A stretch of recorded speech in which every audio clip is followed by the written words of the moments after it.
Hi guys, welcome to or welcome back to my channel. So, as I mentioned in my last video where I made a gluten-free sourdough starter, I'm going to be starting this new series, I guess I'll call it, where I'm going to be experimenting with recipes to figure out a perfect gluten-free sourdough. So this has been really hard. It's been an adventure. One good thing though is my gluten-free starter is actually doing super well. I have one prepared for today's recipe as well as my original one that I'm gonna have to feed later. So I just wanted to touch base with you guys before I get started on things I'm gonna be using for today's recipe. Previously I used I think it was King Arthur brand 1-to-1 baking flour. If it wasn't King Arthur, then it was the Bob's Red Mill. Regardless, both of them contain xanthan gum, or I don't know if they contain guar gum, but I know that they contain xanthan gum. And I'm trying to stay away from gums in this recipe because gums makes bread gummy. So I did a lot of research, pull my notes. A lot of what I learned is that you have to balance out the starch with the flour. So for this recipe, I'm gonna be using tapioca flour. Well, it's technically tapioca starch, but we're going to be using that for the starch component. A couple of the flours I'm going to be using are some fancy ones that I had to go purchase through my favorite Amazon.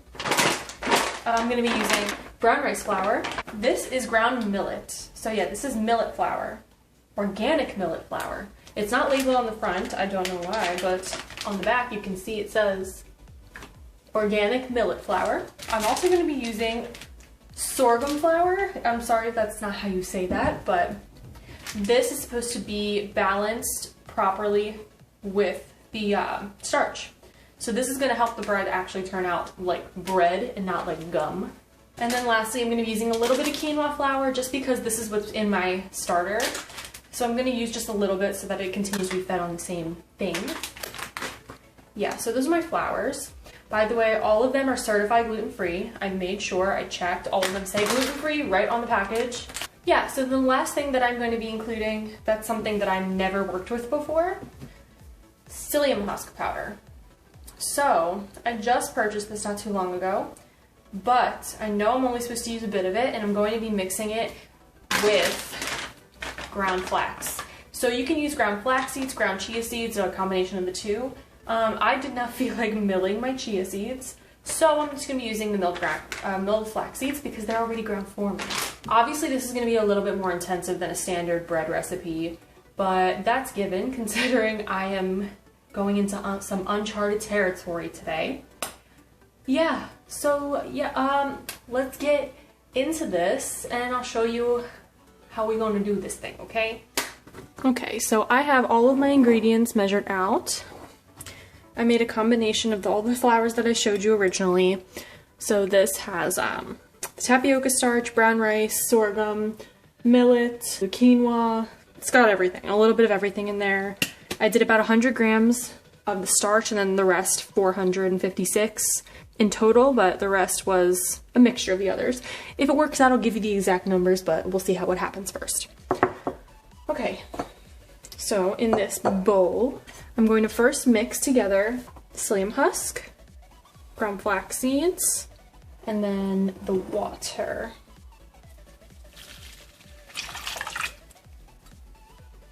So I'm going to whisk this together until a gel forms.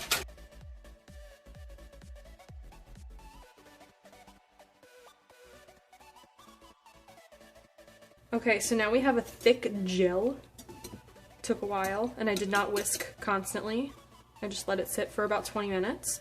Alright, and then to that we're going to add salt and sugar.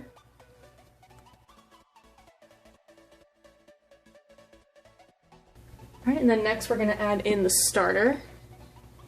So here I have a starter that I prepared last night.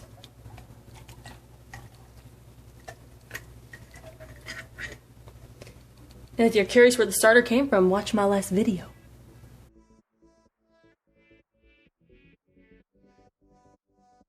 Right, and then next I'm going to add in the flour mix.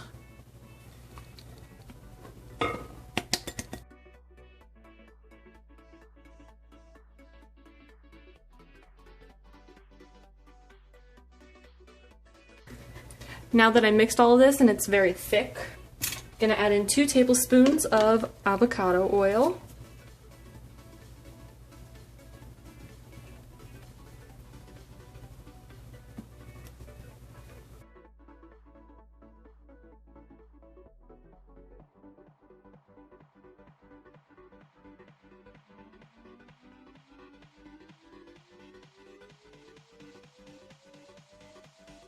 Right, and then now I'm gonna let this sit for about 2 hours with a covered towel. Let it rise a bit. And then I'll show you what's next. Alright, so it's been about 2 hours, and I'm gonna flip this out onto here. And over here, I'm sure you can see a little bit in the corner, I have some floured towels. So we could shape the loaves and proof them. I'm gonna be making 2.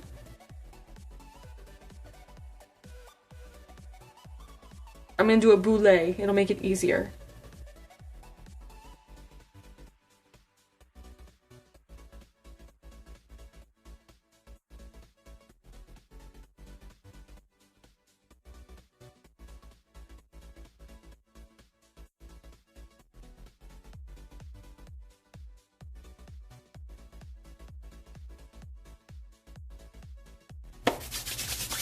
Now we're gonna let them sit overnight. I'll see you in like 12 hours. Good morning. I'm going to put the bread on the parchment paper. Oh, by the way, it's been sitting overnight. I left it at room temperature, even though I was supposed to leave it in the fridge because it's cold as heck in my house. So yeah, I just left it on the counter. I'm gonna put them on here, cut them. Hey! I'm gonna score them with the lame, and then I'm gonna put them in. I'm gonna put them into a baking vessel. There's the oven. I'm gonna put it into a baking vessel that's preheating in the oven right now. Actually, is heated now. The oven's at 500 degrees. Once I put these breads into the oven, covered, I'm going to drop it down to 450, and it's gonna bake like that for about 30 minutes, and then I'm gonna take the lid off and bake it for another 30, and we'll see what happens.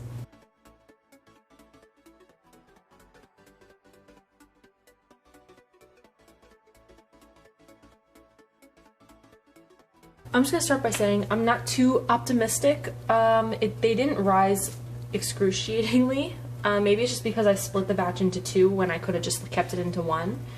But it didn't rise too much. That's why I'm glad this is an attempt and not a recipe. So we'll see how it goes.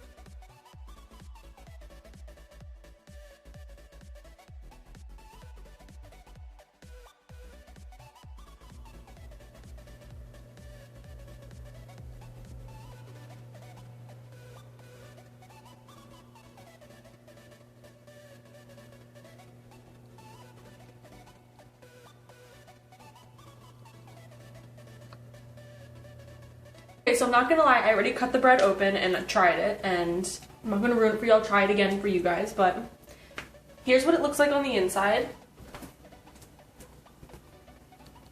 Actually really nice and bubbly and airy. So we might have gotten it on the first go. I'm still gonna try other recipes out to see which one's the best. I'll rank them. Alright, so as you can hear, nice and crispy. I made 2 smaller loaves. I could have made 1 bigger one. I just decided to do 2. But this bread actually is really good texture.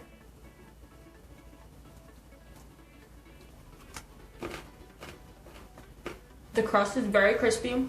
The inside, you can taste the sour from the sourdough and the earthiness from that quinoa starter. But the combination of flours that I did actually turned out really well.